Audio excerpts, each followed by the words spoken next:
Halo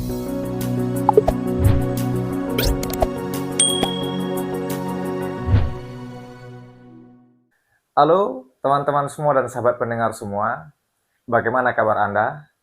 Kiranya Anda tetap dalam keadaan yang sukacita, sehingga dalam keadaan yang sukacita, situasi yang sukacita, kita semakin upgrade, kita semakin berproduktif, apapun yang menjadi tujuan kita bisa tercapai. Teman-teman semua, pembicaraan tentang coping stress atau strategi mengatasi stres tentu bukan hal yang baru. Akan tetapi, untuk mencapai itu semua, sampai saat ini, kita masih terbengkalai dalam hal itu. Kita hanya terbentur berhenti sampai kepada dua tahap, yaitu fake or play. Kita melawan atau melarikan diri. Kita tidak cukup hanya berhenti sampai di situ. Kita butuh kacamata baru. Dalam hal ini, saya akan membagikan kepada kita semua coping stress by faith. Apa dan bagaimana itu? Yuk simak dalam video ini. Siapa di antara kita tidak pernah yang mengalami yang namanya stres? Tentu tidak ada, baik laki-laki, baik perempuan, baik anak-anak, remaja, pemuda-pemudi, bahkan orang tua mengalami yang namanya stres. Sejatinya apa itu stres? Mengapa stres itu sangat penting? Dan pada dewasa ini, stres itu juga bisa dikatakan cara yang ampuh dalam mempersingkat usia seseorang. Mengapa? Karena stres mengacu kepada 3 komponen, yaitu mental, emosional, dan spiritual. Teman-teman semua, pada saat ini, ternyata stres itu memiliki dampak yang berbahaya. Oleh karena itu, kita yang saat ini mendengarkan podcast ini, mendengarkan video ini, mari kita menjadi agen perubahan untuk meminimalisir tingkat stres yang ada dalam diri kita dan ada pada teman kita, orang-orang terdekat kita. Tapi supaya kita bisa lebih mengetahui apa dan bagaimana stres itu, kita harus tahu apa itu stres. Nah, itulah yang pertama akan kita bahas. Nah, stres itu merupakan sebuah proses transaksional yang mana itu muncul dari tuntutan lingkungan. Nah, kalau dikatakan sebuah proses transaksional, berarti ada yang mengambil, ada yang memberi. Siapa yang memberi dan siapa yang mengambil? Itulah yang terjadi di lingkungan. Bisa jadi yang mengambil kita, yang memberi lingkungan, atau sebaliknya. Nah, tidak hanya itu, stres itu juga dikatakan sebagai sebuah persepsi terhadap suatu kejadian yang mana itu tidak menyenangkan karena mengacu kepada fisik kita, mental kita, dan emosional kita yang secara tidak langsung itu bisa mengancam kesehatan psikofisiologis seseorang. Artinya apa? Ternyata stres bisa dipengaruhi oleh orang lain dan dipengaruhi juga oleh diri kita sendiri. Nah, teman-teman, oleh karena itu sangat penting bagi kita untuk memasuki tahapan atau strategi yaitu untuk coping stress. Nah, sebelum kita berbicara tentang apa strategi itu, kita harus paham dulu apa itu coping stress. Coping stress ini berasal dari dua kata, coping and stress. Coping itu kalau kita pilih satu persatu, coping itu ditujukan untuk kata yang berasal dari kata cope ya. Cope itu artinya menghadapi dan berusaha mengatasi kesulitan. Sedangkan istilah cope itu sendiri, cope dalam tulisannya, itu berasal dari bahasa Latin. Apa itu bahasa Latinnya? Colpus. Arti colpus itu sendiri pukulan. Colpus ini sendiri lagi kita turunkan, itu berasal dari bahasa Prancis, couper. Yang mana artinya itu makna utamanya memukul atau memotong. Nah, dari hal itu kita sederhanakan bahwa coping itu adalah memotong atau mengubah. Dengan kata lain, di dalamnya ada keterampilan, ada strategi, dan mekanisme yang disadari oleh setiap individu, setiap kita menghadapi, memecahkan, menguasai, meminimalisir, bahkan menoleransi sebuah keadaan maupun situasi yang penuh dengan tekanan dalam hidup kita. Teman-teman semua, sejauh ini strategi kita dalam menyikapi stres itu, sebagaimana yang telah kita katakan tadi, hanya mengacu kepada dua hal. Fight or flight, melawan atau melarikan diri. Dan tanpa kita sadari, kita melakukan hal ini, menghidupinya secara terus-menerus. Walaupun secara tidak langsung kita sudah mengetahui ini berhasil atau tidak. Nah, artinya kita terlalu nyaman dalam zona itu. Teman-teman semua, hal ini harus kita pahami. Ketika kita menghadapi yang namanya stres, secara tidak langsung ini akan membuat otak kita mendapat kiriman sinyal yang mana itu di bagian otak kita, bagian korteks cerebral, dia itu akan berpotensi menerima kiriman sinyal. Yang mana dari kiriman sinyal yang diterima oleh otak kita, membuat detak jantung kita itu semakin berdetak lebih kencang, abnormal.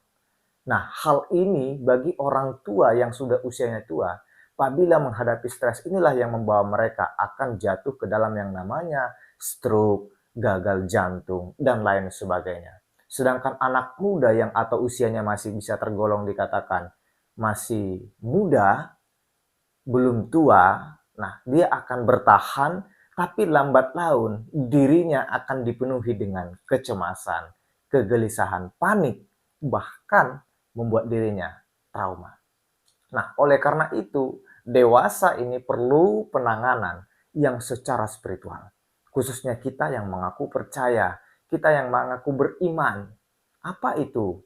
Mengapa kita harus melandasi pemahaman kita secara spiritual? Tentu ada dua hal yang melandasinya. Apa itu? Yang pertama, hakikat spiritualitas itu adalah menghidupkan, bukan mematikan. Yang kedua, adanya kajian medis yang melihat praktik spiritualitas itu ternyata dan terbukti secara kajian medis itu menyehatkan. Apa? Dan bisa kalau kita bisa bagikan. Yang pertama itu menurut kajian medis, mereka yang melakukan penanganan, mereka yang melakukan kajian aspek hidup secara spiritualitas, ternyata di bagian otaknya itu ada sel-sel dan jaringan yang saling terhubung sehingga arus listrik yang mengalir dalam dirinya, mengalir dalam neurotransmitternya itu stabil. Sehingga ketika dia menghadapi berbagai tekanan, berbagai macam stres, panik, dia dengan bisa menstabilkan arus listrik itu. Sinyal-sinyal yang diterimanya juga bisa dikelola dengan baik. Sehingga serangan panik, detak jantung itu, peredaran darah itu bisa normal, bukan abnormal. Nah, untuk itu, teman-teman semua, sahabat pendengar, supaya kita mendapat pemahaman baik bagaimana supaya kita bisa lebih masuk, mengerti untuk coping stress secara spiritual, coping stress by faith ini, by faith. Apa yang harus kita perhatikan? Yaitu kita kembali, kita membuka Alkitab kita. Apa itu? Yang pertama itu kita melihat bahwa sejatinya ketika Adam dan Hawa, proses penciptaan Allah di hari yang pertama itu, kejadian 1 sampai kejadian 3, itu juga mencerminkan ada resolusi atau penanganan coping stress yang dilakukan di sana. Apa itu? Ini yang akan kita bandingkan dan juga dari kisah Daud yang juga mengalami stres, tapi dia bisa mengatasinya. Dari dua hal ini nanti kita akan lihat, kita akan perbincangkan mana yang paling relevan untuk kita lakukan. Itu dia. Nah, teman-teman semua, ketika kita membaca kitab Kejadian 1 sampai 3, ada kita temukan kisah Adam dan Hawa di dalamnya. Nah, kita kenal Adam dan Hawa adalah manusia pertama yang diciptakan Allah. Pada saat mereka belum jatuh yang namanya ke dalam dosa, belum putus hubungan antara manusia dengan Allah, mereka itu hidup taat, mereka itu setia, mereka itu amat baik.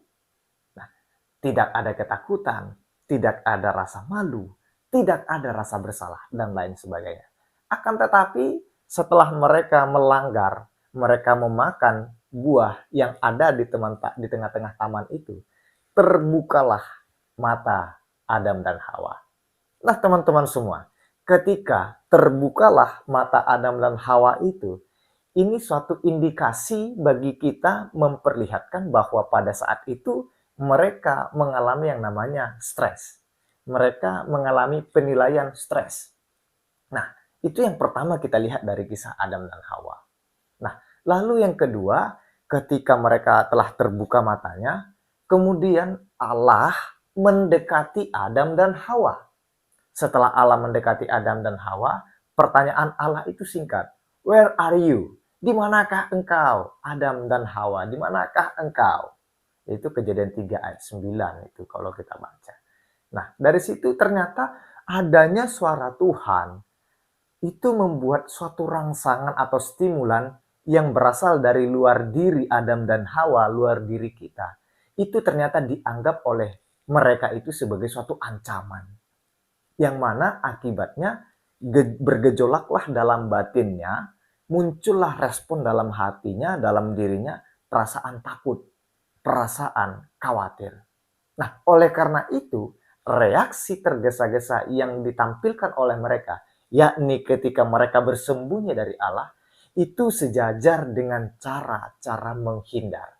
Sehingga dalam Kejadian 3 itu, kita akan melihat coping stress yang ditampilkan oleh Adam dan Hawa itu, reaksi tergesa-gesa mereka bersembunyi dari Allah, sejajar dengan cara menghindar, yaitu pengalihan kesalahan. Itu adalah coping stress default negatif. Apa buktinya lebih lanjut? Ya, ketika mereka lebih lanjut Allah telah mengatakan hal itu, pengalihan kesalahan terjadilah ketika mengapa engkau melakukan itu? Kata Allah, datang Adam. Perempuan itu yang memberikannya kepadaku. Datang Hawa. Ular itu yang membujuk aku dan sebagainya. Rantai itu tidak terputus. Sehingga itulah yang menjadi pernyataan kita. Itulah coping stress yang kita bisa perlihatkan dari Adam dan Hawa. Sehingga itu bisa kita katakan pengalihan kesalahan atau menghindar. Nah, ketika kita lebih lanjut lagi ke teman-teman semua, Allah itu sangat dekat dengan ciptaannya. Allah itu sangat dekat dengan Adam dan Hawa. Akan tetapi, ketika kedekatan Allah itu diperlihatkan tanpa disadari oleh Adam dan Hawa yang pada saat itu ingin memulihkan, ingin menangani stresnya, justru dianggap suatu ancaman, dianggap sebagai respon yang membuat gejolak batinnya, sehingga itu dianggap sebagai suatu hal yang akan memalukan, mematikan. Teman-teman semua, ternyata kalau kita lihat apa yang penyebab itu semua, dosa. Dosa mungkin yang kita anggap itu sebagai perbuatan buruk, ternyata tidak hanya putus sampai pada saat itu. Dosa itu sebagai keterputusan hubungan antara Allah dengan manusia. Antara Allah dengan manusia. Ketika terjadi pemutusan hubungan itu, dosa telah ada di tengah-tengahnya. Dan itulah yang menunjukkan bahwa dampak dosa itu menghancurkan pada hubungan. Salah satu dampaknya ialah kerusakan hubungan sosial. Apa hubungan sosial yang rusak akibat dari dosa itu? Kita bisa lihat ketika Adam menyalahkan Hawa. Hawa menyalahkan ular. Inilah yang terjadi. Dan tidak hanya putus pada keluarga itu. Keturunan Adam dan Hawa, Kain dan Habel juga merasakan hal demikian. Kain membunuh Habel. Pemulihan itu tidak juga selesai. Selanjutnya keturunan Kain dan Habel itu ada Lamek. Lamek itu menjadi salah satu pelaku bigami. Bigami itu adalah suatu tindakan atau proses mengambil istri orang lain yang mana status pernikahannya masih jelas. Dia mengambil secara sadar, dia ambil, sehingga itulah kita perhatikan teman-teman semua. Dampak dosa itu sangat-sangat mengerikan. Sangat-sangat membuat orang semakin jauh dari yang namanya pemulihan dan kesembuhan. Ternyata kalau kita pikir, aku adalah Allah pencemburu yang akan membalaskan kesalahan bapa kepada anak-anaknya, kepada keturunan ketiga dan keempat, terlihatlah dari reaksi ini. Tapi tidak berhenti. Dengan adanya kedatangan Yesus, ingin memutus hal itu. Nah, teman-teman semua, sangat menarik memang kalau kita kaji lebih dalam. Nah, itu dia tentang kisah Adam dan Hawa tadi. Lalu kita berbalik dengan kisah Raja Daud. Tentu kita mengetahui apa yang dialami Raja Daud dan bagaimana problem yang ia terima. Teknik-teknik mengatasi stres dari Raja Daud itu sebenarnya kita bisa lihat, kita bisa temukan khususnya itu saya akan bagikan kepada teman-teman semua itu dari Mazmur 55. Kalau teman-teman di rumah sedang ada Alkitab, coba dibuka dulu Mazmur 55. Itu apa dilihat? Ada apa di dalamnya? Pergejolakan yang bagaimana kalau kita baca di dalamnya. Nah, ternyata dari kitab Mazmur 55 itu ingin menunjukkan bagaimana respon iman, respon by faith yang ditunjukkan oleh Daud mengatasi stres. Mazmur 55 memberikan contoh jelas dalam Alkitab tentang penanggulangan stres secara rohani. Reaksi awal Daud terhadap masalah itu sejajar dengan apa respon awal yang dilakukan oleh Adam dan Hawa. Apa itu? Fight or flee. Tapi lambat laun Daud menyadari hal itu. Daud tidak ingin lari selamanya, tapi satu sisi dia bertahan. Dia defense. Nah, ketika dia bertahan itu terhadap masalah yang ia hadapi itu, teman-teman semua, ternyata itu sejajar dengan yang dilakukan oleh Adam dan Hawa pada saat itu. Apa? Yaitu dia menerapkan metode coping stress, fight or flee. Dia melawan atau melarikan diri. Tapi itu tidak lama. Itu hanya berproses sekian waktu. Nah, kalau kita perhatikan dia tidak berhenti sampai di situ. Dia justru berhenti sejenak dan dia bertahan dan dia ingin menyelesaikan masalahnya itu. Lebih lanjut kalau kita perhatikan bagaimana penanganan dia. Inilah yang akan kita perhatikan. Mazmur 55 menggambarkan sebuah ratapan yang dikemas dalam doa, dikemas dalam prayer, doa. Nah, mungkin inilah yang mungkin kalau kita perhatikan ya, sedikit-sedikit ketika kita menghadapi stres, kita doa, mungkin akan buat kita juga bosan.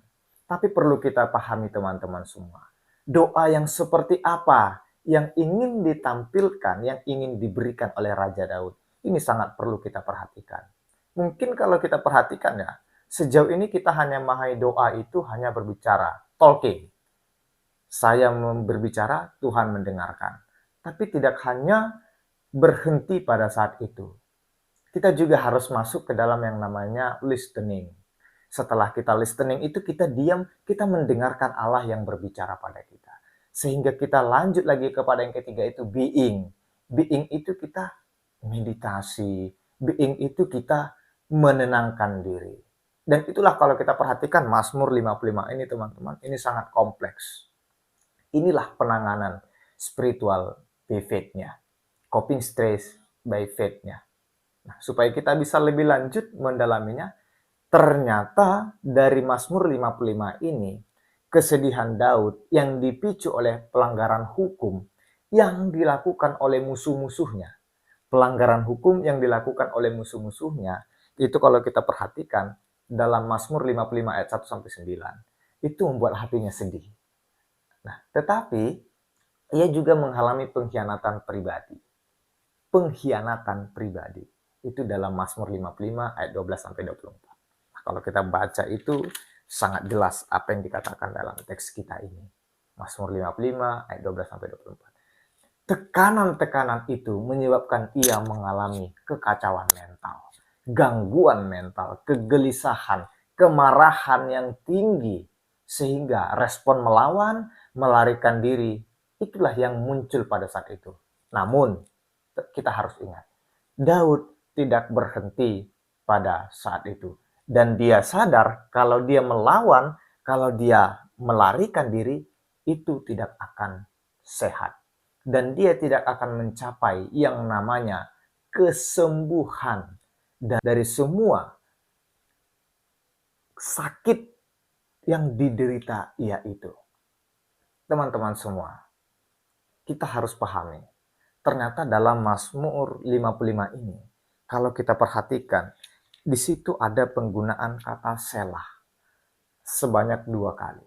Ternyata dalam doa itu, kalau kita perhatikan mengapa Daud sampai kepada tahap ini, ternyata ketika dia berdoa, dia menyampaikan, dia talking bersama Allah, dia ada rehat, ada rest sebentar, ada berhenti sejenak. Ketika berhenti itulah dia merenung, Dia mengingat kembali dan dia bercakap-cakap dalam batinnya. Gitu juga dengan kita. Ketika kita menghadapi masalah, silahkan kita berdoa. Ambil sikap yang tenang, keadaan yang nyaman. Jangan lupakan untuk berhenti sejenak. Selah itu berhenti sejenak. Dan itu juga yang harus kita pahami.